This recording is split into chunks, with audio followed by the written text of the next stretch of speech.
Because I had something in my throat. All right, time to see what's on trend around the NFL. I'll throw out a stat, and you tell me how they should go about changing the trend via the draft this week. This is where people can make some hay. We begin in Atlanta, where new head coach Raheem Morris inherits a Falcons defense that has recorded 18 fewer sacks than any other team over the last 3 seasons. The Falcons haven't had a player record at least 10 sacks in a season since 2016, the longest active drought in the NFL. Marcus, how can they change this trend Thursday night? Well, new defensive coordinator Jimmy Lake is going to bring a new scheme. He's more of a 3-4 guy. Obviously, you have to be a hybrid.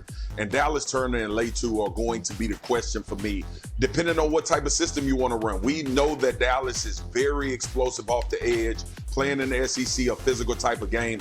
I love Latu and his ability. Obviously, the injury history may be an issue for Atlanta, but if you're looking for a pure pass rusher with the ability to drop in the flat and play sort of that TJ Watt-ish type of football that Pittsburgh gets out of him, I think Latu can be the guy. But Dallas Turner, to me, and that explosivity and the way that he can bend the edge, if we're talking about sacks, it's going to be very difficult to pass him up. It's just he's going to be asked to do more than just rush. Wattish, that's a good descriptor.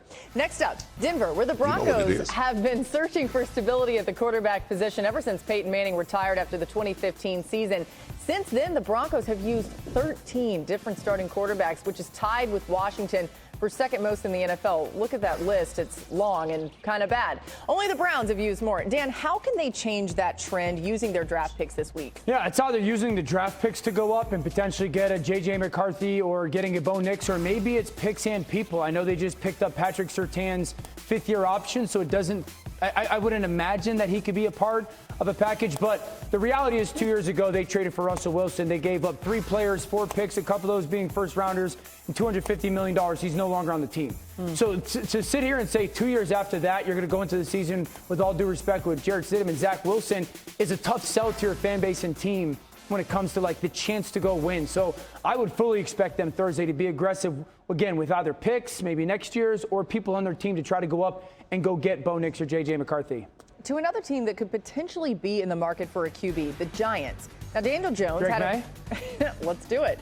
Daniel Jones had a productive 2022 season, but wasn't able to replicate that success last season. He had 2 touchdown passes and 6 interceptions prior to tearing his ACL in Week 9.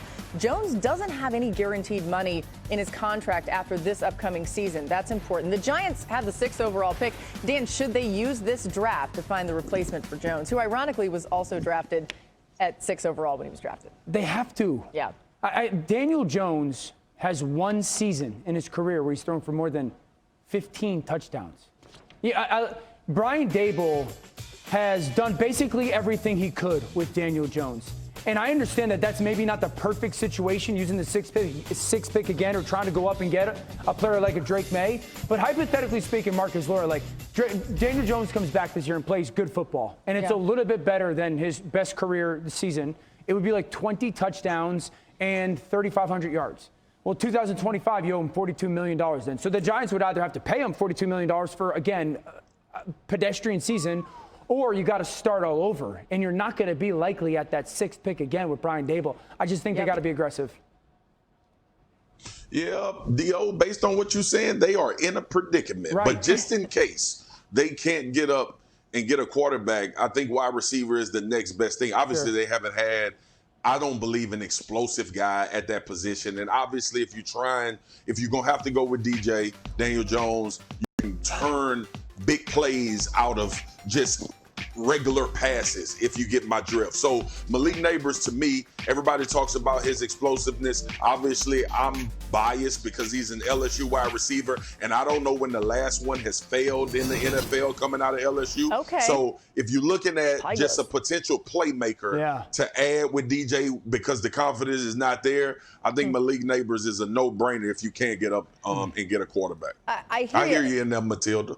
Okay, yeah, well, yeah. Dan, I can't. Dan, if it is Drake May, if it is Drake May, we're gonna address that. If it is Drake May, like, how does that look next season? You know well, here's the good thing if it's Drake May. Okay, so Drake May immediately gets drafted. He takes every single rep essentially this offseason because Daniel Jones is still recovering. So he gets a ton of reps. Then Daniel Jones basically is your starting quarterback, and Drake May doesn't have to play. And Daniel Jones can, and if he plays great, they have a good situation. And if not, well, they have their next future quarterback in Drake May. And I think the more that I've thought about this, the situation, as you guys make me laugh, the situation and the style of ball that Drake May or Brian Dable wants to play, throwing the ball downfield, it's really a good place. Minnesota and then New York, I think, are probably the best situations for Drake. Okay, if I'm Matilda, then Marcus, you are Mrs. Trunchbull, and Dan, I think you're Miss Honey. I gotta go. I can't get abused on this network anymore on public TV, on national television. I can't. By the way, Is Miss great Trunchbull the movie. one? Is she the principal?